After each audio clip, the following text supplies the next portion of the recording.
Et moi, ce qui s'est passé, c'est que quand j'étais adolescente, j'étais tout le temps dans des relations avec des hommes qui avaient 10 ans ou 15 ans de plus que moi. J'ai donné ma vie au Seigneur, j'avais encore les pensées suicidaires. Mais moi, je dis, ok, je cherche un Dieu, mais je cherche pas ça, en fait. Ça va? Oui, ça va bien, et toi? Ouais, ça va super. Ça fait bizarre de me retrouver devant toi, interviewé comme ça. Ouais, moi, ça me fait bizarre d'être dans cette position, à cette position-là. Mais en tout cas, je pense que il y a un temps pour tout. Il y a des saisons où est-ce que tu dois absolument t'élever et parler de ton histoire, témoigner de ta vie, pour ce que Dieu a fait pour toi. Alors aujourd'hui, on va écouter ton témoignage. Oui. Alors, ce que Dieu a fait pour moi, mais il a fait tellement de choses, puis c'est faux parce que des fois, on parle aussi quand on est chrétien, puis comment Dieu est là, mais on voit que Dieu a toujours été là, même dès le début, puis on ne savait pas que c'était Dieu. Et moi, pour expliquer un peu mon histoire, mon témoignage, moi, je suis née en France, je suis née dans une famille, en fait, tout se passe bien, mon père, ma mère, j'ai une grande sœur, un grand frère. Donc même, je donne mon âge, moi, j'ai 32 ans. Donc, j'ai vécu, en fait, avec des parents qui m'aimaient, dans une grande maison, un bon quartier, j'avais ma propre chambre, en fait, j'avais presque tout. Et c'est fou parce que dès petite, je savais déjà ce que je voulais faire. Je voulais être journaliste, je voulais vivre au Canada. En fait, c'est comme si tout était tracé pour moi. Et en fait, ce qui s'est passé, c'est à l'âge de 7 ans, il y a une situation dans ma vie qui a presque tout chamboulé. Parce qu'on dit des fois, le diable, en fait, il connaît où on veut aller. Il sait où on va aller, mais c'est pas tout. Mais il essaye de nous attaquer dès petit pour tuer, en fait, nos projets. Et moi, en fait, j'ai connu de l'abus sexuel, en fait, par rapport à un de mes oncles. Et ça m'a tellement chamboulée qu'à l'âge de 7 ans, j'étais déjà dans l'alcool. J'étais alcoolique, je volais les bouteilles de mon père. Il y avait des soirées entre adultes, j'étais là avec le verre. Puis ma famille ne savait pas, ils disaient, oh, ils m'appelaient l'alcoolique pour rigoler. Pour eux, ça leur faisait rire, mais ils ne savaient pas qu'il y avait une douleur, en fait, à côté de ça. Et en fait, ça a créé en moi une grosse dépendance aussi au niveau des gens. C'est que moi, je pensais que je n'avais pas de valeur. Donc, je cherchais ma valeur à travers le monde. Et comme j'avais connu de l'abus, en fait, mon identité était chamboulée. J'avais 8-7 ans, j'étais une petite fille. Mais tout le monde me dit, mais tu pars comme une femme, comme une adulte. Même quand je parlais avec mes oncles, on parlait de politique. Puis ils disaient, mais c'est qui en fait? T'es qui? Et en fait, ça m'a tellement chamboulée parce que mon oncle, il me faisait croire, mais oh, je fais tout ça pour que tu sois une femme, pour t'apprendre la vie. Et moi, ce qui s'est passé, c'est que quand j'étais adolescente, j'étais tout le temps dans des relations avec des hommes qui avaient 10 ans ou 15 ans de plus que moi. Et donc, j'avais une dépendance vraiment énorme avec les hommes et toujours avec l'alcool. Puis plus j'avançais, plus l'alcool, à l'âge de 15 ans, c'était plus facile de se procurer de l'alcool. J'allais déjà en club parce qu'en fait, à 15 ans, 14 ans, je faisais 20 ans. Les gens me donnaient 20 ans. C'est marrant parce qu'aujourd'hui, on me donne 20 ans. J'ai 32 ans, on me donne 20 ans. Donc, j'étais beaucoup dans les soirées, dans les clubs. Et c'est fou parce que même au niveau de l'école, tout était aligné. J'étais une bonne élève, mais j'avais une double vie, en fait. Je menais une double vie. Donc, ma mère, mes parents ne pouvaient jamais savoir tout ce que je faisais. Et en fait, j'avais rencontré une amie à l'époque au collège. Donc, j'avais à peu près 13 ans. C'est elle qui a tout fait exploser. Elle m'a appris comment m'habiller de manière provocante. Elle m'a dit, mais parce que moi, je me trouvais super moche, je me trouvais super laide. Elle m'a dit, mais tu dois mettre tes cheveux en valeur, tu devrais mettre ton corps en valeur, tu dois mettre tel habit. Puis mon père, c'est fou parce qu'il sentait, quand il voyait mon amie qui venait à la maison, il sentait qu'elle était... Il savait que c'était pas bon pour moi. Moi, je suis comme, mais pourquoi tu la juges? Non, c'est bon. Mais elle me donnait tellement de mauvais conseils. Elle m'apprenait à comment mentir. Parce que moi, j'étais quelqu'un, ma mère, elle aime le Seigneur à fond. Ma mère, c'est une assoiffée de Dieu. Puis ça, c'est important quand les parents prient pour les enfants. Parce qu'en fait, on vit des choses, mais ils ne sont pas au courant. Mais le fait qu'ils prient pour nous, ça nous protège. Et ma mère, en fait, elle m'apprenait à être intègre. Et mon amie de l'époque m'apprenait à ne pas être intègre, m'apprenait à marcher dans le mensonge. Puis elle me disait même des astuces comme comment pas mentir mais c'est un peu la vérité, mais c'est un mensonge. Elle me disait, ton père veut pas que tu prennes le train pour aller dans une autre ville, bah tu sais quoi, on va prendre le bus. Parce que le bus part de ta ville, tu restes dans le bus. Parce qu'en fait, on avait des bus en Île-de-France qui pouvaient faire 1h30. Donc, ils pouvaient faire 3 villes. Et au moins, tu mens pas à ton père parce que dès le départ, tu étais dans ce bus et à l'arrivée, tu es dans une autre ville. Mais c'est la vie. Puis moi, en fait, elle chamboulait ma manière de penser. Puis moi, je pensais que c'était correct. Et elle m'apprenait même à comment être en relation avec un homme. Elle me mettait en contact avec des garçons. Puis la même personne, en fait, m'a mis en contact avec un homme. En fait, ça aussi, c'était ma chute, on va dire. C'était un homme, en fait, qui était très narcissique et qui avait vraiment des paroles pour abaisser. Parce qu'il était très beau physiquement, mais lui, il pensait que toutes les femmes étaient sur lui. Donc, il me faisait comprendre que si j'étais avec lui, c'était un honneur et tout, que je devais être reconnaissante. Et en même temps, il me violentait physiquement, même sexuellement. Il m'abusait grave, il me rabaissait, il était très violent. Puis moi, je restais avec lui parce que je me dis, ah ouais, moi, je suis horrible, je suis moche. Donc si lui, il est avec moi, comme il disait, c'est-à-dire que c'est-à-dire j'ai de la valeur. Et donc le fait d'être avec lui, pour moi, c'était en fait la réponse peut-être à ma souffrance. Et encore, j'avais encore mes parents, mon père était là, ma mère était là, j'étais vraiment dans une famille, beaucoup d'amour, mais je vivais une double vie. Et quand j'étais au lycée, c'est fou parce que moi je dis c'est les prières de ma mère. D'un coup, avec cet homme, en fait, la relation a fini d'un coup. J'ai eu comme un dégoût. Je ne sais pas pourquoi, j'ai eu un dégoût pour cet homme et j'ai réussi à mettre fin à cette relation. Mais en fait, comme j'étais indépendante, en fait, plutôt dépendante de l'affection des autres, il fallait que je trouve quelque chose, en fait, pour remplacer cet homme. Donc, je me suis mis, je fumais beaucoup. À l'époque, je fumais de la cigarette, vraiment petite, hein, même à l'âge de 10 ans, 11 ans. J'avais des amis plus âgés, donc ils achetaient des paquets de clopes et tout. Puis je fumais. Mais à l'âge de 14 ans, 15 ans, 17 ans, je disais, je vais faire autre chose. Si je fumais la marijuana. Et donc, du coup, j'ai commencé à fumer la marijuana. Et pour justifier ça, parce que ma mère est chrétienne, puis même j'essaie d'influencer ma mère. Je disais, mais tu sais, la marijuana, c'est bon parce que c'est la nature, c'est Dieu qui a créé ça. Ça nous amène dans un autre niveau pour être connectés. Puis je commençais à dire, je vais faire comme les Rastas et tout. Puis je commençais à lire des livres. Parce qu'en fait, moi, je cherchais, en fait, Dieu. Ma mère me parlait de Jésus. Mais le problème, c'est qu'à l'époque, ma mère était catholique, on va dire, puis c'était des statues. Puis même moi, je sentais qu'il y avait des idoles. Je sentais qu'il y avait quelque chose de pas bon. Mais moi, je dis, OK, je cherche un Dieu, mais je cherche pas ça, en fait. Je cherche pas les statues. Donc, je suis partie, en fait, dans les Rastas et tout. Je commençais à lire des livres, à m'informer. Puis, il y a des livres qui disaient que l'herbe et tout, que Dieu nous a donné, c'était bon. Puis, je commençais même à donner ce livre à ma mère pour dire, hey, essaye et tout, tu vois. Puis, ma mère, elle est très sage. Elle me regarde, elle sait que Dieu va me changer. Elle est très patiente aussi. Et donc, du coup, en fait, ce qui s'est passé, c'est que je continuais, en fait, à fumer. Je continuais à boire. Je continuais à faire une double vie. Puis, à un moment, mon père est tombé malade et il a eu un cancer du côlon. Puis, les médecins, ils ont dit, c'est bon, il va mourir, en fait. C'est grave. Puis, moi, j'ai commencé à mettre mes genoux à terre et je faisais comme ma mère priait. J'ai commencé, monsieur, je vais prier. Moi, je crois à la guérison. Et après, j'ai commencé à prier, puis les médecins ont dit, c'est miraculeux, mon père, il est guéri.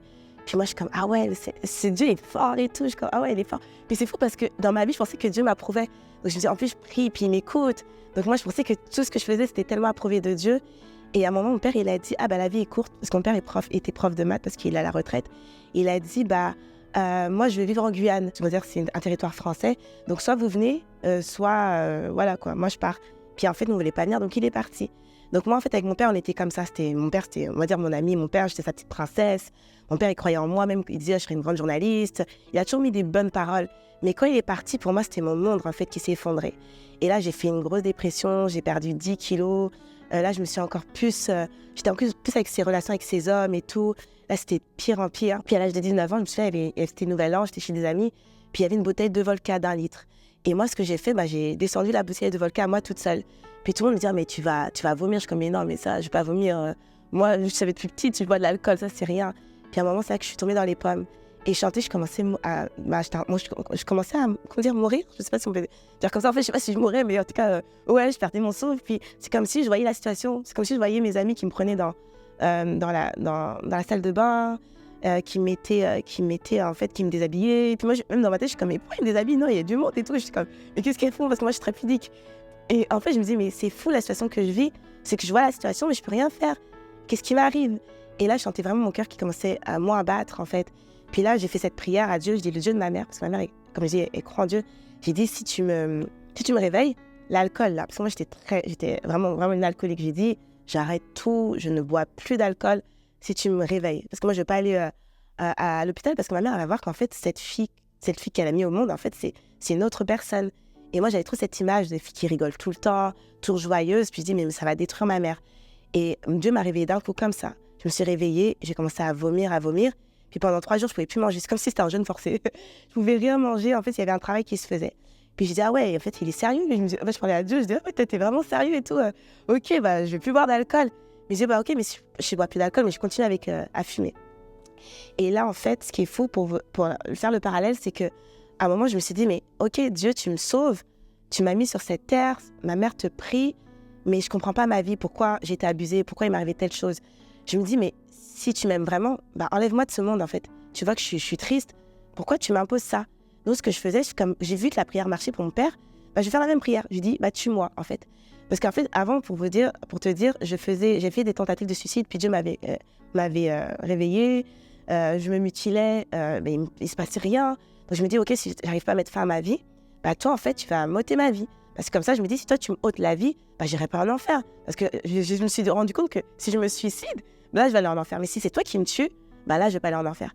Donc chaque soir, je priais pour que Dieu me tue. Je dis, ok, tu me ôtes la vie. Puis quand je me réveillais, j'étais tellement triste. Puis je pleurais. Puis j'entendais des voix qui disaient, tu vois, tu sers à rien, même Dieu t'écoute pas. Mais là, je commençais à être folle. Je tapais ma tête sur le mur. J'étais en train de pleurer. Puis à un moment, je suis comme, ok, j'en ai marre en fait. J'en ai marre d'être triste. J'en ai marre d'être joyeuse devant les gens, mais d'être triste. Et c'est là que j'ai rencontré une de mes amies, en fait, qui elle faisait tous les 100 coups avec moi. On allait en club, on buvait. Puis tout d'un coup, elle me dit, oh, ce que tu fais, c'est un péché. Je dis, mais pourquoi tu me dis ça? Toi-même, elle est à l'église. Elle est à l'église, elle faisait tout ce qu'on faisait. Je dis, mais qu'est-ce qu'elle me raconte? Qu'est-ce qui s'est passé? Elle me dit, non, quand j'étais à l'église, en fait, Dieu s'est révélé à moi. Je me suis rendu compte que j'étais dans le péché. Moi, j'allais pas à l'église. Je me dis, mais t'es sûre que c'est Dieu qui t'a parlé et tout? Elle me fait, oui, c'est vraiment du péché. Et un péché, notre vie de vivre comme ça. Puis moi, en fait, je lui dis, mais pourquoi tu vas avoir le monopole de Dieu? Je dis, pourquoi c'est toi qui vas aller au paradis, puis moi en enfer? Je dis, mais Dieu est injuste. Si moi, comme moi, je suis gentille, je fais pas de mal à personne. Puis en fait, elle a arrêté d'aller en club avec moi. Puis je voyais qu'elle arrêtait pas de me parler de Dieu. Puis je dis, ah ouais, elle me fatigue. Je me suis dit, je la mets de côté. Et ce qui s'est passé, c'est que j'ai vu que comment Dieu l'a transformée. J'ai vu que c'était une personne qui était plus patiente, parce qu'avant, elle était très colérique. Puis je me suis dit, ok, j'aimerais en fait pas avoir Dieu en moi, mais juste être entourée des personnes comme elle. Je dis, je veux plus de personnes comme elle. Donc j'ai fait cette prière à Dieu. Si je suis encore en vie, mets-moi des chrétiens en fait. Amène-moi des chrétiens autour de moi. Puis le lendemain, je me rappelle, j'allais au travail comme un fantôme.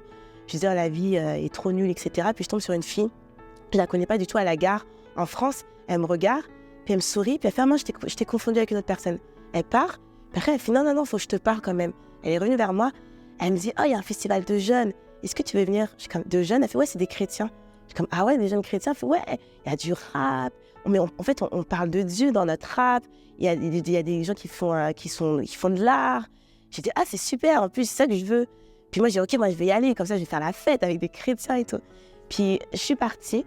Et quand je suis rentrée, juste pour remettre un peu en arrière, même l'autre fille qui m'avait amenée à m'habiller de manière vulgaire, elle aussi, elle a donné sa vie au Seigneur. C'est faux. Et elle aussi, elle me parlait de Jésus. Je me dis, mais c'est bizarre, Dieu, tu transformes tout le monde. Et cette fille, elle m'a dit, oh, l'église où tu vas aller, je veux aller aussi, j'y vais souvent. Puis elle, en fait, c'est quelqu'un qui arrive tout le temps en retard. Moi, je suis quelqu'un qui est très ponctuel. Parce que mon père, lui, il est très comme tac, tac, tac. Je suis comme à l'armée. Chez moi, on arrive soit en avance, soit à l'heure. En fait, on n'arrive pas en retard. Et en fait, avec elle, on arrivait 30 minutes en retard. J'étais tellement fâchée. Puis comme c'était une méga church, ils étaient 7000 à l'époque, on était dans une salle annexe. Je me dis, mais c'est quoi? C'est horrible. Je regarde un écran. Je dis, mais... Et j'étais tellement fâchée. Je me dis, mais ça sert à rien d'être à l'église, tu sais, devant un écran et tout. Puis à un moment, il y avait la louange et je voyais, en fait, c'était la musique qui bougeait. Ils avaient plein de couleurs, c'était des t-shirts avec plein de couleurs. Puis je voyais qu'ils avaient une vraie joie. Puis je me dis, waouh, j'ai envie d'être comme eux. Et moi, je ne connaissais pas l'histoire de celui qui veut donner sa vie au Seigneur, levez-vous. Et moi, en fait, le pasteur n'avait même pas prêché. Pendant la louange, j'ai senti Dieu me dit, c'est ça que tu veux, suis-moi. Je me suis dit, ok, Seigneur, moi, Jésus, moi, je te suis. J'abandonne tout, moi, je te suis. Et plus il y avait cette louange, plus je sentais sa présence et tout. Je dis, tu sais quoi, moi, je te suis, j'abandonne tout. Et c'est là que je suis devenue radicale. Moi, j'aime beaucoup la musique, puis la musique, mettons, séculaire et tout, j'ai tout abandonné. Même mes habits, je m'habille. Mais après, j'étais trop extrême. En fait, même ma soeur m'a dit, oh, c'est bon, ça, parce que tu vas à l'église, tu t'habilles comme une bonne sœur et tout, parce que j'habillais. Elle dit, tu peux avoir du style, mais sans être vulgaire. Parce que moi, je m'habillais trop mal, c'était horrible et tout. Et j'étais trop dans l'extrême. Puis à un moment, je me suis dit, ok, Seigneur, apprends-moi à m'habiller. En fait, j'étais tellement assoiffée. J'ai dit, c'est tellement beau d'être avec toi, je veux te connaître et tout. Mais je continuais quand même à fumer. C'est fou. C'est que je continuais à fumer, mais je continuais aussi avec les hommes. C'est que même, moi, je suis partie en Tunisie. Et il s'est arrivé une situation, c'est qu'à un moment, à mon retour de Tunisie, parce que je fréquentais un homme, je voulais tout abandonner, parce que je suis très... Moi, je suis amoureuse... à l'époque, j'étais amoureuse de l'amour. Donc, dès que je rencontrais quelqu'un, c'est l'homme de ma vie. Et donc, je voulais même tout abandonner pour vivre en Tunisie. Mais Dieu m'a dit vraiment, retourne en France et vraiment continue à me servir. Et quand je suis retournée en France, j'ai dit, mais Seigneur, je ne comprends pas pourquoi j'ai abandonné certaines choses, mais il y a encore d'autres choses qui sont attachées. Puis il m'a appris que c'est parce que c'est une relation qu'on a en fait. Je vais t'apprendre, laisse mon esprit de te transformer. Et je me rappelle que j'étais encore un peu dans la désobéissance. Et c'est là que moi, qui est toujours en bonne santé, à un moment, je ne pouvais plus marcher du pied droit. Puis après, j'étais avec des béquilles. Puis on m'a amené même à l'hôpital. On m'a dit, bon, on voit rien, il n'y a rien qui se passe. Puis d'un côté, l'autre pied, je ne pouvais plus marcher des deux pieds. Puis j'étais en train de pleurer. Je me dis, mais Seigneur, qu'est-ce qui se passe? Et j'ai compris que des fois, une vie de péché amène des conséquences, en fait. Parce qu'il y a des choses qu'on touche dans le monde spirituel. Puis quand j'ai eu cette révélation, je me suis réveillée en pleine nuit. J'ai commencé à déclarer. J'ai dit, de la même manière, Seigneur, tu as guéri mon père, mes pieds, tu guéris mon pied. Puis dans la nuit, il y avait un feu comme si qui était dans mon pied. Puis là, Dieu m'a guéri, vraiment. Puis je me dis, OK, bon, les hommes, là, je vais arrêter ça. Je sais des pour ça, c'est une chose d'arrêter les hommes. Et Dieu m'a dit, je me rappelle, c'était en 2011, il m'a dit, bon, tu te souviens que quand tu avais 9 ans, tu rêvais du Canada, tu rêvais d'être journaliste. Et ben il m'a dit, là, c'est le moment d'aller au Canada. Puis j'ai dit, comme ça? Moi, je pensais que j'allais au Canada peut-être quand j'allais avoir 35 ans, 40 ans. Il m'a dit, là, c'est le moment. Tu es prête, fais les démarches. Puis moi, donc, j'ai fait les démarches. Et il m'a dit, pour faire les démarches, tu vas intégrer l'école des journalismes. Je vais t'aider même pour l'examen. Parce qu'en fait, ils te prennent déjà par dossier. Après, par dossier, tu fais un examen. Après l'examen, tu as encore une entrevue. Puis je dis, mais comment je vais faire? Parce que 95% sont des Québécois, il n'y a que 5% des étrangers. Il m'a dit, quand c'est moi qui parle, toutes les portes sont ouvertes. Et le problème, c'est dans mon église, en fait, l'église où j'étais à l'époque, ils voyaient les dons que Dieu m'avait mis, ils étaient plus attachés aux dons que Dieu m'avait mis qu'à l'appel de Dieu sur ma vie. Donc, ils ont tout fait pour me garder à l'église, puis ils me disaient que ce n'était pas de Dieu, soi-disant. Mais moi, comme c'est Dieu qui m'a appelée, donc moi, je reconnais la voix de mon Père. Quand on a une intimité avec Dieu, on reconnaît la voix. Et j'ai dit, même si le pasteur, je m'appelle, avait prêché pour les gens qui allaient ailleurs, et je sentais attaquer, mais je dis, Seigneur, moi, je t'écoute, c'est toi que je suis, peu importe ce que les leaders de mon église disent, c'est toi que je sers d'abord, je te sers d'abord toi. Et donc, quand je suis partie au Canada, il m'a ouvert les portes, il m'a dit, tu vas faire 2 semaines, tu t'enfermes, je vais t'apprendre, en fait, tout ce qui va se passer dans l'examen, tu vas avoir toutes les réponses. Et pendant 2 semaines, je me suis enfermée, et c'était que des trucs sur la politique québécoise, moi, je connaissais rien du tout, je ne savais même pas que il y avait un parlement, c'était une monarchie. Moi, je ne savais même pas qu'il y avait la reine. Et la reine Elisabeth, en fait, elle avait un truc avec le Canada. Je dis, OK, on parle aussi français au Canada. Il y a le Québec. Je commençais à tout apprendre. Puis le jour de l'examen, tout ce que j'ai appris, toutes les questions, c'est tout ce que Saint-Esprit m'avait révélé. Tout était là. Et même le jour de l'entrevue, je ne savais pas qu'au Québec, ils avaient un problème avec la religion, en fait. Et moi, je leur parlais de Dieu. Parce qu'en fait, eux-mêmes, ils me demandaient mon témoignage par rapport à pourquoi je viens dans le journalisme. Moi, je racontais ma vie, ce que Dieu a fait. Puis il me regardait bizarrement, puis il me dit, et c'est quoi tes activités? Puis moi, je disais, à l'époque, à l'église où j'étais, j'étais à la radio. Et c'est comme ça que j'ai appris la radio. C'est Dieu qui m'a donné ce don. Puis il dit, OK, si tu fais un reportage, ça va être quoi? Je vais parler sur la relation avec Dieu, ces jeunes chrétiens qui se lèvent avec leurs dons. Puis ils étaient tellement fascinés.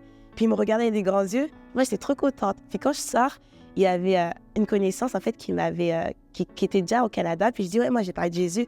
Puis cette personne n'avait pas le Seigneur. Elle m'a dit, qu'est-ce que tu as fait ici? On n'a pas le droit de parler de Dieu et tout. Puis il m'a dit, tu vas rater ton examen. Puis moi, je suis comme, non. Puis je suis partie voir le Seigneur. J'ai dit, Seigneur, c'est toi qui m'as dit d'être comme ça, d'avoir ce zèle. J'ai dit, et je vais échouer. J'ai dit, il est hors de question. Puis je préfère que tu me corriges, que tu me dis de parler d'une autre manière. Mais tout ce que j'ai fait, je l'ai fait pour toi. C'est sans orgueil. C'est pas pour m'amener à un autre niveau. C'est toi que je veux servir. Puis Dieu m'a dit, t'inquiète pas, ça va aller. Parce que tout ce que tu as fait, c'est pour me glorifier. Donc à l'examen, quand il y a les résultats, j'ai passé. Les gens qui étaient avec moi, il y en a plein qui ont des Françaises qui ont raté. Et moi, en fait, j'ai réussi. Et du coup, ce témoignage, je le racontais à tout le monde. Je racontais comment Dieu m'a amené au Canada. En plus, Dieu m'a amené en première classe. Quand j'arrive, et la personne me dit, on me surclasse. Je me rappelle qu'avant d'aller au Canada, on me dit, on me surclasse. Moi, je pensais qu'on m'enlevait de l'avion. Je dis, comment ça, moi, je vais aller au Canada? On m'a dit, non, on te surclasse. C'est que même Dieu était là pour dire, je suis avec toi dans tout ce que tu entreprends. Je suis avec toi.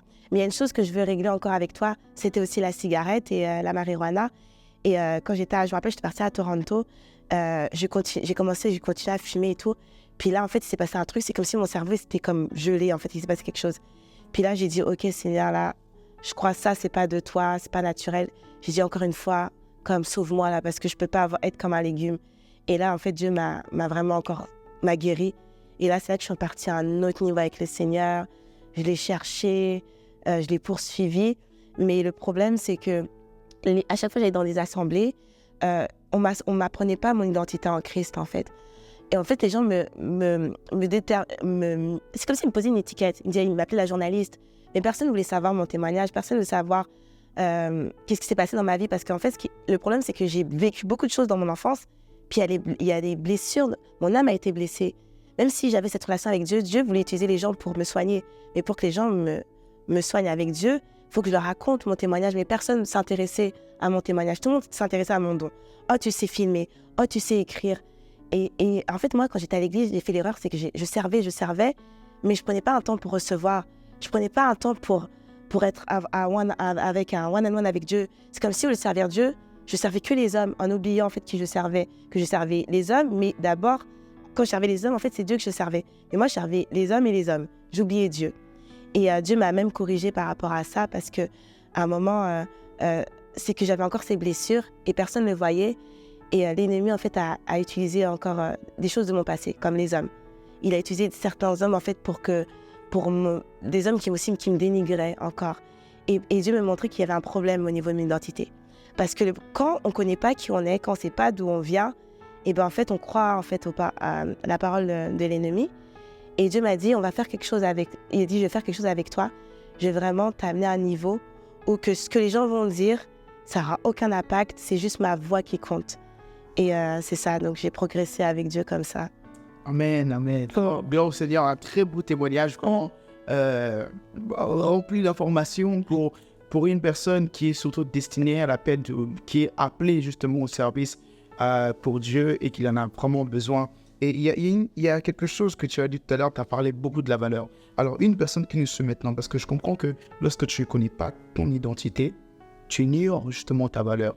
Alors, comment est-ce que tu peux conseiller une personne qui nous suit maintenant, qui aussi a commencé très tôt déjà à perdre son identité et à perdre sa valeur dans ce qu'il a vécu comme trauma, comme situation, comme viol. Souvent, ces gens-là disent que Dieu ne m'a pas aidé, Dieu n'est pas là pour moi, Dieu m'a abandonné. Cette personne qui est en train de suivre maintenant, en ce moment, très jeune, elle a été violée ou il a été violé. Il y a des personnes aussi qui sont violées, abusées et tout ça. Qu'est-ce que tu peux lui dire en ce moment? Ce qui est fabuleux, c'est que quand il nous arrive des choses, Dieu ne retient pas le passé. Il veut qu'on avance. Puis en fait, pour mieux comprendre ce qu'il est, ici dans sa parole, c'est vraiment la Bible. Là, pour vrai, la Bible m'a beaucoup aidée parce que c'est dans la Bible que je comprenais ma valeur et mon identité. Et c'est grâce à la Bible que je reconnaissais la voix en fait, de Dieu. Et une chose est sûre, c'est que si on est plus attiré par nos dons et par la main de Dieu que son cœur, on va trop aller à l'opposé de ce qu'il nous appelle à être. Et je parle de ça, c'est très important parce que même si Dieu à chaque fois intervenait, le fait que je ne connaissais pas mon identité, parce qu'à la fin, Dieu nous laisse en fait le choix d'agir, en fait, choisir le bien ou le mal. C'est que j'avais tout le temps ces mauvaises pensées. Et oui, c'est ça, j'avais pas dit, c'est fou parce que même quand j'ai donné ma vie au Seigneur, j'avais encore les pensées suicidaires. Mais en fait, le diable, il va utiliser aussi la Bible parce que le diable connaît la parole. Et moi, en fait, il utilisait des versets que Paul disait que la mort n'est qu'un gain. Donc moi, en fait, je suis comme, ok, Seigneur, moi, je suis là sur cette terre, mais j'aime pas trop cette terre. Mais j'ai hâte de mourir. En fait, c'est fou parce que j'avais encore ces pensées suicidaires en disant que si je meurs, mais c'est toi là, c'est juste un gain, la mort est qu'un gain, c'est pour être plus proche de toi. Et Dieu m'a montré qu'en fait, si je t'ai mis sur cette terre, c'est qu'il y a un mandat, il y a une mission. Et pour même clôturer là-dessus, c'est très important de connaître sa valeur parce que en 2021, j'ai souffert de dépression, mais vraiment une dépression intense à cause d'une situation qui m'a rappelé mon passé. J'ai vu que j'avais des blessures et je ne connaissais pas l'identité. Et je suis rentrée en dépression grave, que même au travail, on m'avait arrêtée. Parce qu'au travail, quand je vais au travail, on m'appelle le soleil, parce que j'ai toujours la joie. Mais là, je pleurais tout le temps. C'est comme si j'étais devenue même nuageuse, en fait. Et même, c'est fou parce que Dieu a utilisé quelqu'un du monde, en fait, une thérapeute, parce que j'étais obligée même de suivre une thérapie. La thérapeute m'a dit, mais qu'est-ce qui s'est passé pour que tu sombres? Et je me suis rendu compte que j'écoutais trop la voix de l'ennemi et que je priais moins, et que j'étais moins dans la parole. Et j'ai dit ça à la thérapeute qui ne connaît pas Dieu. Puis elle-même, elle m'a dit, tu sais quoi? Mais prie Dieu. Elle m'a dit, prie Dieu, lis la Bible. Elle me disait ça. Puis je me suis dit, waouh, Dieu utilise quelqu'un qu'il ne connaît pas pour me dire de le chercher à travers la parole. Et sans lisant la Bible, que j'ai su c'était quoi mon identité. Puis en écoutant sa voix, Dieu aussi m'a entourée de bonnes personnes qui m'ont enseigné qu'est-ce qu'était mon identité. Donc moi, le conseil que je peux dire aux personnes, c'est vraiment lire la Bible. Vraiment, lire la Bible et avoir cette communion avec Dieu et lui parler. Prier, parce qu'il y a plusieurs types de prières. Il y a la prière de combattant, de guerrière et tout. Mais aussi cette prière un plus intime où on dit ce qu'on ressent. Parce qu'en fait, à Dieu, c'est que je priais pour tout le monde. Mais je parlais même pas à Dieu pour mon cas, en fait. Je souffrais, mais je priais pour la sœur qui avait le cœur brisé. Mais le fait de prier aussi, c'est dire à Dieu, Seigneur, j'ai mal au cœur. Regarde tout ce qui m'ont passé, pourquoi je suis encore affectée par mon passé, c'est quoi mon identité. Et c'est à travers en fait la prière et la parole que j'ai connu en fait qui j'étais en Christ. Et ça m'a vraiment aidé ça a brisé toutes les chaînes du passé. Wow. Gloire au Seigneur. En tout cas, un message très complet pour une personne qui nous a écoutés aujourd'hui et qui est en train de suivre ton témoignage. En tout cas, je bénis le Seigneur pour qui tu es, pour nous aujourd'hui, dans le corps du Christ, pour tes dons et les grâces que Dieu a mis en toi. Aujourd'hui, je crois fermement qu'une femme ou un homme a vraiment été édifié par ce témoignage. Merci. Merci à toi. Oui. Wow.